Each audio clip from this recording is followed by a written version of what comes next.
इस बार श्री किशोरी जी का राधाष्टमी उत्सव, राधा जन्माष्टमी उत्सव मनाएंगे। बंधुओं, शास्त्रों में बड़ी महिमा है किशोरी जी के। पद्म पुराण में तो इतनी सुंदर व्याख्या है किशोरी जी के जन्मोत्सव की।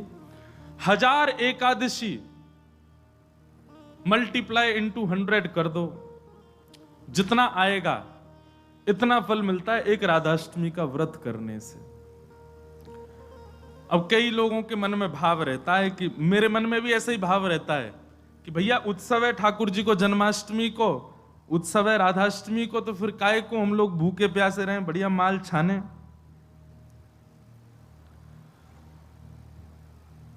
तो भाव तो रहता है, पर शास्त्रों में बड़ी महिमा है। व्रत करने का नियम मूलतः इस भाव से होता है कि भाई जब हम अन्न का सेवन नहीं करते हैं तो अन्न सेवन ना करने से आलस्य जाता है। अन्न सेवन ना करने से मस्तिष्क में, मन में नकारात्मक ऊर्जाएं नष्ट हो जाती हैं। फलाहार रहते हैं तो निश्चित ही है ऊर्जावंत होते हैं, तो ऊर्जावंत होंगे तो और बढ़िया उत्सव मनाएंगे। लेकिन बिल्कुल ही आहार ग्रहण नहीं करोगे तब तो फिर मतलब व्रत इसलिए करना है कि उत्सव में आपसे आपकी ऊर्जा पूरी लगे, आलस्य ना आवे, नकारात्मक भाव ना आवे, मन में कोई दुर्भाव ना आवे, इसलिए अन्न का त्याग किया जाता है। बाकी तो उत्सव में तो खूब पाओ धुआंधार, लेकिन व्रत करने से आपके उत्सव में बेहोशी आ रही है महाराज और बिना भोजन किए कुछ तो फिर उत्सव को भंग करने वाली बात हो जाएगी। उत्सव को भंग नहीं, उत्सव को सुंदर बनाने के लिए व्रत करना है। तो राधाष्टमी उत्सव पर इस बार व्रत निश्चित करो, हर बार ही करो। वैसे तो शास्त्रों में दशावतारों में 4 अवतारों के व्रत करने की आज्ञा दी है, रामनवमी और नृसिंह चतुर्दशी, कृष्ण जन्माष्टमी और वामन द्वादशी। लेकिन जब हम रामकृष्ण उपासक हैं तो हमारे भाव में रामकृष्ण दो एक हैं, ये दोनों भी एक हैं और फिर इनकी आह्लादनी शक्तियां भी एक हैं। राधा कृष्ण स्वरूपाम वै कृष्ण राधा स्वरूपिणौ कलात्मानम निकुंजस्थम गुरु रूपम सदा भजे। तो जब किशोरी जी ब्रजमंडल में ठीक ठाकुर जी का ही स्वरूप हैं तो फिर उनके लिए भी ये व्रत की क्रिया करनी है। पद्म पुराण में ब्रह्मा जी ने इसका बहुत सुंदर वर्णन किया है कि भैया व्रत निश्चित करना चाहिए, इतना फल मिलता है, इतना फल मिलता है। लेकिन जब भी फल कोई फल बताता है ना कि महाराज जी ये करने से ये फल मिलता है, ये करने से ये फल, मन में एक ही बात आती है, अगर ये करने से ये फल मिलता है, अगर हम इसके बदले फल की कामना ना करके ठाकुर जी की कामना करें तो हमको व्रत इसलिए करना है हमको श्री जी मिले, हमको व्रत इसलिए करना हमको ठाकुर जी मिले। अक्षय तृतीया के दिन लोग दुनिया भर का दान करते हैं, चावलों का दान कर रहे हैं, अन्न का दान कर रहे हैं, स्वर्ण दान कर रहे हैं, चांदी दान कर रहे हैं, जे दान कर रहे हैं, वो दान कर रहे हैं। हमारे मन में भाव आता है कि भैया वादना नाम को दान करो, जो राह में मिल जाए वही से कहो जय श्री कृष्ण, जो राह में मिल जाए वही से कहो राधे राधे, नाम दान करते चलो। बोले क्यों? बोले अक्षय तृतीया को कछु दान करो तो अक्षय है जाए, तो हम नाम दान करें, हम ठाकुर जी को भजन दान करें, अरे भक्ति दान करें, अपनी भक्ति अक्षय हो जाए, नाम अक्षय हो जाए, प्रेम अक्षय हो जाए, ऐसी अक्षय तृतीया मनाओ। तो कभी भी आपको किसी व्रत या किसी नियम के पीछे फल बताया जा रहा हो, सुन लिया करो, अच्छा इससे ये फल मिलता है, उस फल को गौड़ करके उस फल के स्थान पर किशोरी जी को विराजमान कर दो। हे किशोरी जी, हम राधाष्टमी को व्रत या मारे करेंगे कि हमको आपकी प्रेम लक्षणा भक्ति प्राप्त हो, आपको प्रेम प्राप्त हो, इसलिए हमको व्रत करना है। तो राधाष्टमी उत्सव इस बार भागवत कृपा निकुंज में गिरधर लाल जी का मनाया जाएगा। सुबह 9 बजे से क्रम रहेगा, 8 बजे द्वार खुल जाएंगे, आके बैठ जाना। 9 बजे फिर अभिषेक होगा, टीवी हम लगवा देंगे 2-4 ताकि लाल जी दिखें आप सबको, और फिर उसके बाद बधाई गायन उत्सव आदि चलेगा। 10-11 बजे तक का क्रम रहेगा, ज्यादा लंबा नहीं, छोटा ही क्रम रहेगा। और क्योंकि व्रत रहेगा तो केवल पंचामृत मिलेगा पीवे को, खावे को कछु ना देंगे हम।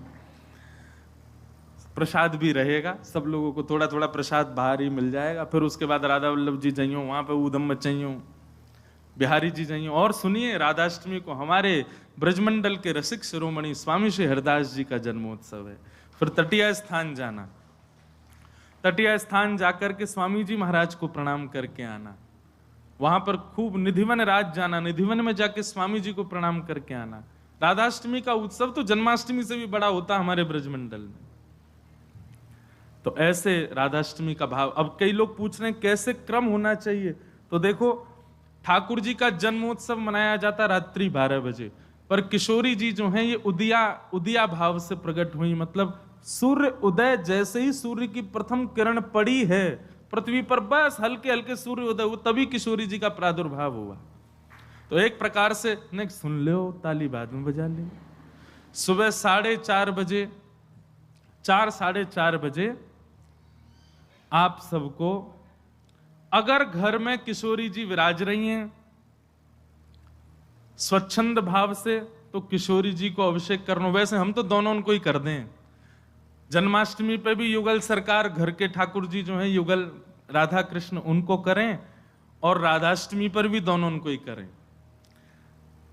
अगर घर में केवल लड्डू गोपाल विराज रहे हैं, केवल ठाकुर जी मुरली मनोहर लाल जी विराज रहे हैं, त्रिभंगलली ठाकुर जी, तो भी उनको अभिषेक करो, उन्हीं को ही श्री जी स्वरूपा मान करके उनको अभिषेक करो। वैसे तो नियम ऐसा है कि जन्माष्टमी और राधाष्टमी को रात्रि भर जागरण करो, रात भर उत्सव करो, रात भर नाचो गाओ आनंद करो, किशोरी जी को प्रादुर्भाव होगा। और किशोरी जी वास्तव में शयनावस्था में हो, कमल के पुष्प ले आओ और सुंदर सुंदर कमल के पुष्पन के बीच में किशोरी जी के श्री विग्रह को विराजमान रखो, वही में ही पौढ़ाओ, क्योंकि ऐसा भाव शास्त्र में है कि कमल के मध्य से ही किशोरी जी प्रकट भई। तो कमल मध्य में किशोरी जी को विराजमान करो, घर पे ठाकुर जी हैं तो ठाकुर जी को विराजमान रखो। और प्रातः काल 4 बजे है तो महाराज शंखनाद करो, बधाई गायन करो, सुंदर घंटे घड़ियाल नगाड़े आदि बजाओ, वाक्य बाद में दीप प्रज्वलन करके किशोरी जी को प्रादुर्भाव करो। फिर वाक्य बाद पंचामृत अभिषेक करो, पंचामृत अभिषेक करवे के बाद में सुंदर किशोरी जी को श्रृंगार करो, श्रृंगार करवे के बाद भोग धराओ, भोग धरा करके फिर किशोरी जी की आरती करो।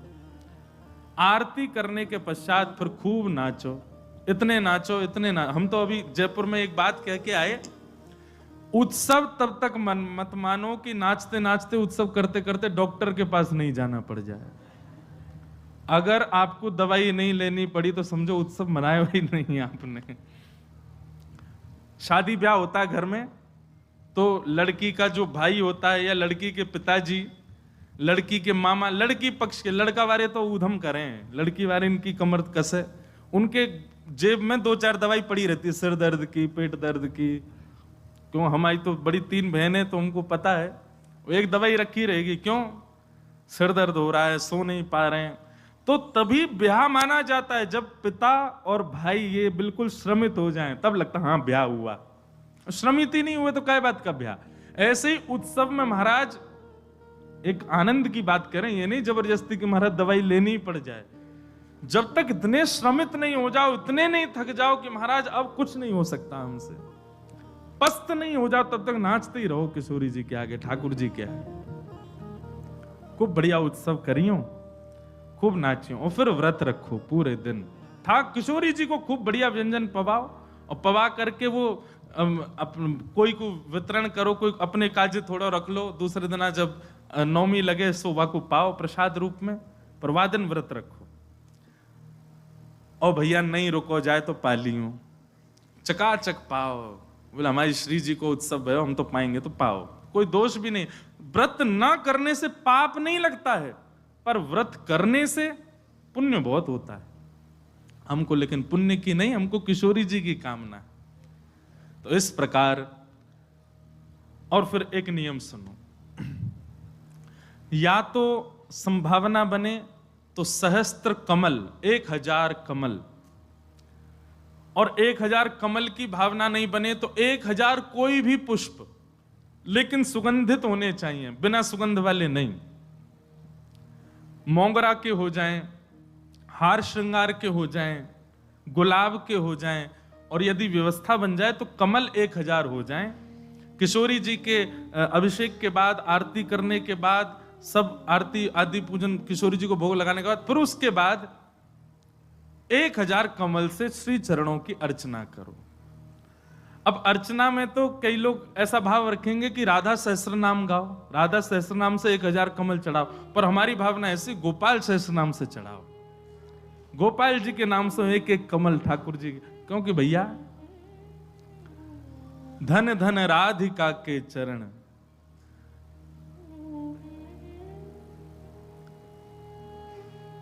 परमानंद दास जी का पद है, और उसी पद में कहते हैं श्याम जिनकी शरण। अरे कथा तो यहां तक आती है कि किशोरी जी के सदा चरणन में ठाकुर जी रहे। गा दें, बहुत सुंदर पद है।